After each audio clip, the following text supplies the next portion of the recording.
After over a year of delays and thousands, if not millions, of memes, Black Widow has finally arrived, and it's packed full of delicious Easter eggs and genius references. Ugh, that was disgusting. Some are plain fun, and some relate to the comics, and some will just break your heart. Kind of a cutie, don't you think? Welcome to the Rewind. In this video, we'll be counting down the top 10 things you might have missed in Black Widow. Number 10. Ursas Identity. What year was this? I don't know. Like 83, 84. You know? Captain America was still frozen in ice then. During an arm wrestling contest, Natasha's pseudo-father Alexei Shostakov, aka the Red Guardian, ends up breaking the arm of a prisoner named Ursa. What you might not know is that Ursa is an actual comic book superhero named Ursa Major who's a member of the Winter Guard alongside the Red Guardian. Ursa's mutant power allows him to transform into a giant bear. Number 9. Rick Mason's crossover. You're in my bed. I'm not even under the covers. Did you get everything on my list? You got passports, entry visas, a couple of local driver's licenses. Throughout Black Widow, Natasha's helped by Rick Mason, who provides her with everything from forged papers to stolen Quinjets. Rick Mason appears in the Marvel Comics as a mercenary known as the Agent. He's the son of Phineas Mason, better known as the Tinkerer, a Spider-Man villain who appeared in 2017's Spider-Man Homecoming. One major difference between the Marvel Comics and the Marvel Cinematic Universe is that the comics typically depict the Tinkerer as an old man. However, there's only a 3-year age difference between the actors who play Rick and Phineas Mason in the movies. I hear things. Something about the Avengers getting divorced. Ugh, it's fine. I'm actually better on my own. Are you sure? Yeah. Number 8. The Crimson Dynamo. During Yelena and Alexis' talk, Yelena snaps and makes fun of Alexis' Red Guardian identity by calling him the Crimson Dynamo. You don't care. The only thing you care about are your stupid glory days is the Crimson Dynamo, and no one wants to hear about it. It's the Red Guardian. Get out. At first, it seems like she's just mocking him, but this little Easter egg has another significant meaning. The Crimson Dynamo is yet another comic book character completely separate from the Red Guardian. The Crimson Dynamo was introduced in 1963 as a villain in Iron Man. His name was Anton Vanko, and he did wear red armor, so there is a slight resemblance. Number 7. Fanny Longbottom. Mix and match, you should be able to stretch it to 20 or so identities. Fanny Longbottom. What? What are you, 12? That is a legitimate name. As we mentioned earlier, at one point in the movie, Rick Mason helps Natasha by providing her with a stack of new identities. One of these aliases goes by the name of Fanny Longbottom, which Natasha assumes has to be a joke.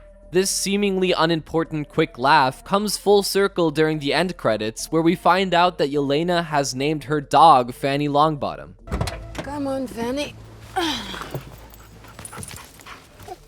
Number 6.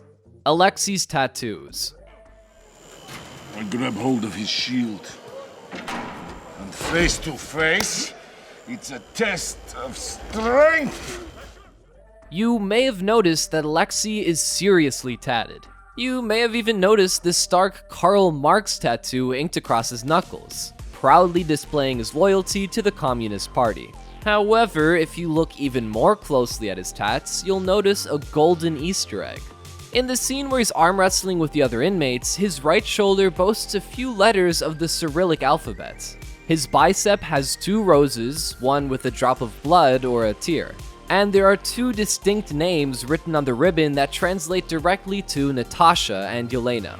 Just one more example of Alexei displaying his love for his adopted daughters in his own way. Did I do something wrong? Is that a serious question? I only ever loved you girls. Number 5. The Butterfly.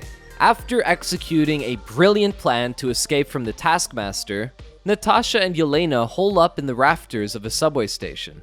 Natasha reveals that it's the same spot where she and Clint Barton, aka Hawkeye, hid out for 2 days during her first escape. This is cozy. Barton and I spent 2 days hiding out up here. That must have been fun.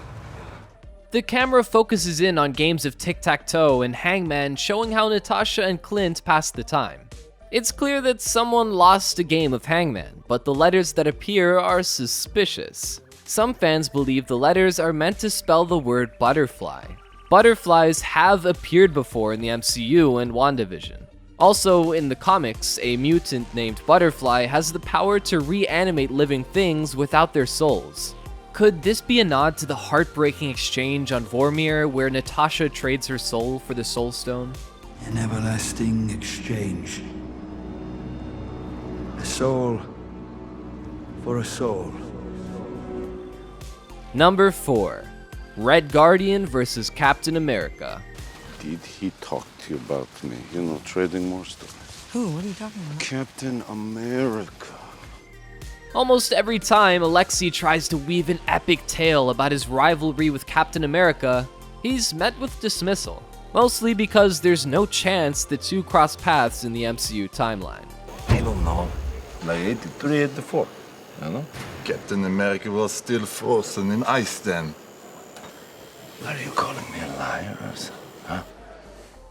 As always, the comic books tell a slightly different tale. The Red Guardian does meet with Captain America. In fact, they're depicted as longtime rivals. Each man is always shown as an honorable hero defending his respective ideology. Number 3. The Gulag Escape. You made a scene, didn't you?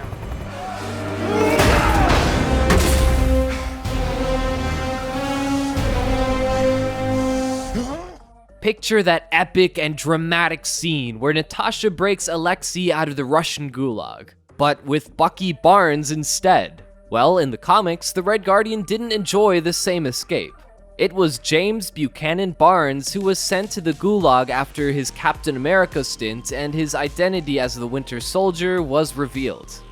And while Natasha is the common factor between the two stories, Yelena wasn't involved in the comics. Wow. Oh, Johnny, oh. Okay. Why the aggression, huh? Number 2. The iconic vest. You know, this is the first piece of clothing I've ever bought for myself. That? In Black Widow, Yelena's adoration for her vest is admirable and very wholesome. At the end of the movie, she gives the first piece of clothing that she's ever bought for herself to Natasha. But the vest story doesn't end there. It, along with its many pockets, makes its way to Avengers Infinity War as Natasha's official battle gear along with the Quinjet that Mason gives her. See what I can get you with a bit of time and money? Number 1. Thank you for your cooperation. You find this amusing, but why are you smiling? Don't take it personal, but thank you for your cooperation. Thank you for your cooperation are the words Natasha utters to Dreykov after gaining the upper hand. Unless you've recently been on a Marvel binge, you might not remember that this isn't the first time Natasha brilliantly taunted an enemy with that exact same line. She originally said it in the first Avengers movie after tricking the god of mischief, Loki, and it sounded just as badass the second time around. So, Banner. That's your play. What? Loki means to unleash the Hulk. Keep Banner in the lab. I'm on my way. Thank you for your cooperation. What do you think of our list? Before you leave, don't forget to give this video a like and leave your thoughts in the comments below. Check out these other videos from the Rewind, and don't forget to subscribe and hit the bell icon so you never miss another video again.